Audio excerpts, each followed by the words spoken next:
Lady don అరుణ గురించి కాసేపు మాట్లాడుకుందాం. ఎందుకంటే ఆవిడ ఇప్పుడు అరెస్ట్ అయ్యారు.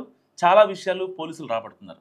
ఒకవేళ కోర్టు ఓకే చెప్పి ఆవిడ ఫోన్ ఓపెన్ చేయమంటే గత ప్రభుత్వంలో అరుణకి సపోర్ట్ చేసిన చాలామంది వ్యవహారాలు, వీడియోలు, ఆడియోలు చాలా బయటకు వస్తాయి.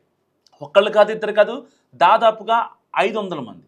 ఒక్కటి శ్రీకాంత్ పెరోల్ని అంటే పెరోల్ ఇవ్వటం, ఆయన్ని అంత కరుడుగట్టిన తీవ్రవాది లాంటి నేరస్తుడిని లోపల నుంచి జైలు నుంచి బయటికి తీసుకురావడం అనేది పక్కన పెడితే దానికోసం సహకరించింది ఎవరు? అంత మొత్తంలో వాళ్ళకి ఆ బ్లాక్ మనీ అంటే లిక్విడ్ క్యాష్ సపోర్ట్ చేసింది ఎవరు? ఇలాంటి ప్రజాప్రతినిధులు కావచ్చు, లేకపోతే మాజీ మంత్రులు కావచ్చు, ఇంకా వైసీపీలో ఇప్పుడు చిన్నా చితకా పదవులు అనుభవిస్తున్న వాళ్ళు కావచ్చు, ఇంకా గవర్నమెంట్ ఆఫీషియల్స్ కూడా ఉన్నారు ఈ లిస్ట్లో. సో అసలు ఆడియోలు పక్కన పెడితే వీడియోలు మాత్రం ఒకవేళ బయటికి వస్తే నిజంగా బ్రేకింగ్, బ్లాస్టింగ్ న్యూస్ అవుద్ది. సో ఇలాంటి నేపథ్యంలో అక్కడ అంటే ఒక చిన్న సామెత చెప్తాను మీకు.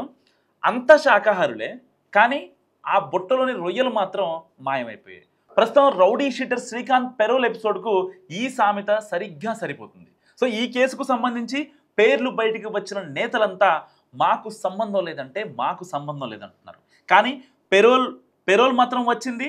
రచ్చ అయ్యాక మళ్ళీ శ్రీకాంత్ని లోపలికి నెట్టారు. కానీ ఇక్కడ అసలు దోషులు ఎవరన్నది బిగ్ క్వశ్చన్, ఎవ్వరికీ తెలియదు. ఒక హత్య కేసులో జీవిత ఖైదు అనుభవిస్తున్న, అంతకు ముందు కూడా నేర చరిత్ర ఉన్న వ్యక్తిని పెరోల్ మీద బయటకు తీసుకువచ్చి అతనితో ఏం చేయిద్దామనుకున్నారన్నది ఇక్కడ $1 మిలియన్ క్వశ్చన్. ఒక రౌడీ షీటర్కు అసలు 2 సార్లు పెరోల్ ఎందుకు ఇచ్చారు? ఈ ప్రభుత్వంలోని 2 ఎమ్మెల్యేలు ఎలా సిఫారసు లేఖలు ఇచ్చారు? సో మానవతా దృక్పథంతో లెటర్ ఇచ్చామన్నదే వాళ్ళ సమాధానం అయితే, ఒక కరుడుగట్టిన నేరస్తుడి మీద అంత మానవత్వం ఎందుకు ప్రదర్శించాలి?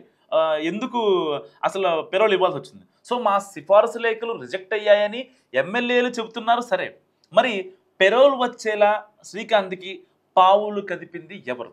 హోంశాఖలో ఉన్నతాధికారులు పావులు కదిపారా? ఇందులో అసలు హోంమంత్రి అనిత పాత్ర ఎంతవరకు ఉంది? సో ఆమె పెరోల్కు అనుమతి ఇచ్చారా లేదా? ఈ మొత్తం ఎపిసోడ్కు సంబంధించి ఇలాంటి చాలా ప్రశ్నలకు సమాధానం రావాల్సి ఉంది. ఒకవేళ పెరోల్ వద్దని మంత్రి చెప్పి ఉంటే, ఆమె వద్దన్నా అదే డిపార్ట్మెంట్లో మినిస్టర్ మాట కాదని నేరస్తుడిని బయటకు తీసుకొచ్చింది ఎవరన్నది కూడా ఇక్కడ తేలాల్సి ఉంది. అసలు Gudur MLA Sunil, Nellore rural MLA Kotamreddy Sridhar రెడ్డిని పెరోల్ కోసం ఎవరు అప్రోచ్ అయ్యారన్న డౌట్స్ కూడా ఇప్పుడు పెరుగుతున్నాయి. సో శ్రీకాంత్ కుటుంబ సభ్యుల పేర్లను పైకి చెబుతున్నా వాళ్ళని కూడా వెనక నుంచి ఏదో ఒక శక్తి డ్రైవ్ చేస్తుందన్న సందేహాలు పెరుగుతున్నాయి.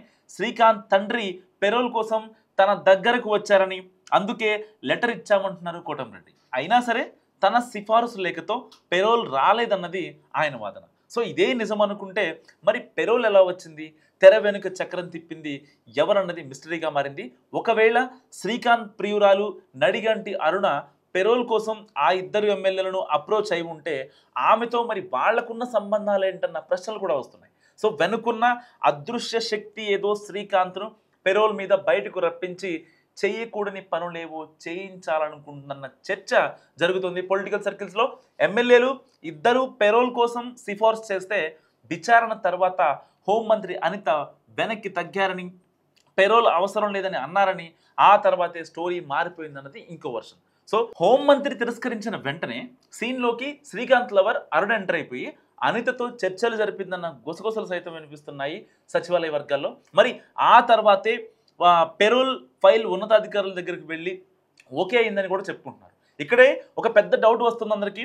అసలు పెరోల్కు హోంమంత్రి అనుమతి ఇచ్చారా లేదా అన్నదే ఆ అనుమానం. సో మంత్రే పెరోల్కి రికమెండ్ చేశారా, లేక ఆ ఫైల్ ఆమె దగ్గర నుంచి వెళ్ళిపోయాక దాన్ని ఆసరా చేసుకుని డిపార్ట్మెంట్లో ఉన్నతాధికారులు చక్రం తిప్పారన్న విషయంలో క్లారిటీ రావాల్సింది. సో అదే నిజమైతే రౌడీ షీటర్ పెరోల్కు తెర వెనుక నుంచి సహకరించిన ఆ పోలీస్ అధికారులు ఎవరో తేలాల్సి ఉంది. మరి ఇందులో ఎవరి వ్యక్తిగత ప్రయోజనాలు ఉన్నాయి, ఏ పని మీద నేరస్తుడిని బయటికి తీసుకొచ్చారన్న చర్చ ఇప్పుడు ఏపీ పోలీస్ డిపార్ట్మెంట్లో సైతం తీవ్ర స్థాయిలో జరుగుతోంది. దీని వెనక ఎవరు ఉన్నారో వాళ్ళకి ఇప్పటికీ అర్థం కావట్లే పోలీసులకి. సో ఈ వ్యవహారంపై ముందు ఎవరు మాట్లాడొద్దని ఎంత కట్టడి చేసినా పోలీస్ వర్గాల్లో కూడా ఆ చర్చ ఆగట్లేదు. సో హోంశాఖలోని కీలక అధికారి, అలాగే ప్రభుత్వంలోని అత్యంత ఉన్నతాధికారి నేతృత్వంలోనే పెరోల్ మంజూరైందన్న చర్చ మాత్రం గట్టిగా జరుగుతుంది సచివాలయ వర్గాల్లో. సో ఆ పెద్ద ఉన్నతాధికారి హోంశాఖ అధికారిని తన ఛాంబర్కు పిలిపించుకుని మరి పెరోల్ ఇమ్మన్నట్లు కూడా చెప్పుకుంటున్నారు. ఆ స్థాయిలో వచ్చిన రికమెండేషన్ కారణంగానే ఆగమేఘాల మీద ఫైల్ కదిలి రౌడీ షీటర్ బయటకు వచ్చాడని మాట్లాడుకుంటున్నారు. మరి ఆ పెద్ద ఉన్నతాధికారికి శ్రీకాంత్ లవర్ అరుణకు మధ్య అత్యంత సన్నిహిత సంబంధాలు ఉన్నాయన్న గుసగుసలు కూడా వినిపిస్తున్నాయి. సో మొత్తానికైతే ఎమ్మెల్యేలు రికమెండ్ చేశాక పెరోల్ ఫైల్ ముందుకు వెళ్ళింది. కానీ హోంమంత్రి విచారణ తర్వాత ఆగింది. సో అదే సమయంలో ఉన్నతాధికారులు ఎంటర్ అయ్యారని, దానికి సంబంధించి దాదాపు 2 కోట్ల రూపాయలు చేతులు కూడా మారాయని ప్రచారం జరుగుతుంది. సో అంటే 2 కోట్ల రూపాయల ప్రచారం ఈ మారిందంటే ఏ రేంజ్లో దందా జరిగింది అర్థం చేసుకో. సో అదే నిజమైతే మరి ఆ డబ్బు ఎవరికి చేరింది? ఇందులో హోంమంత్రి ఇంకా ఇతర ఉన్నతాధికారుల పాత్ర అన్న విషయమై హాట్ చర్చ జరుగుతుంది. ప్రభుత్వంలో ఉన్న పెద్ద అధికారి పాత్ర ఇందులో ఉన్నట్లు కూడా వాసన రావడంతో ఇటు సర్కార్ పెద్దలు కూడా ఆ విషయాన్ని చాలా సీరియస్గా చూస్తున్నారు, మరింత లోతుగా అధ్యయనం చేస్తున్నారు. మొత్తం మీద ఒక రౌడీ షీటర్కు పెరోల్ వ్యవహారం ఇప్పుడు ఏకంగా ఏపీ సచివాలయాన్ని కూడా షేక్ చేస్తుంది. మరి చూడాలి, ఒకవేళ అరుణ ఫోన్ కనుక ఆ పాస్వర్డ్ తీసి బయటకు వస్తే కనుక అరుణ ఫోన్లో బోలెడు వీడియోలు, బోలెడు పిక్స్. సో ఇలాంటి నేపథ్యంలో మరి ఎంతమంది వైసీపీ నాయకుల అశ్లీల వీడియోలు ఉంటాయి, మరి ఎంతమంది నాయకులు బయటకు వస్తారు? సో అరుణ గురించి మీరేమనుకుంటారో కామెంట్ రూపంలో చెప్పండి. చూస్తూనే ఉండండి మనం టీవీ.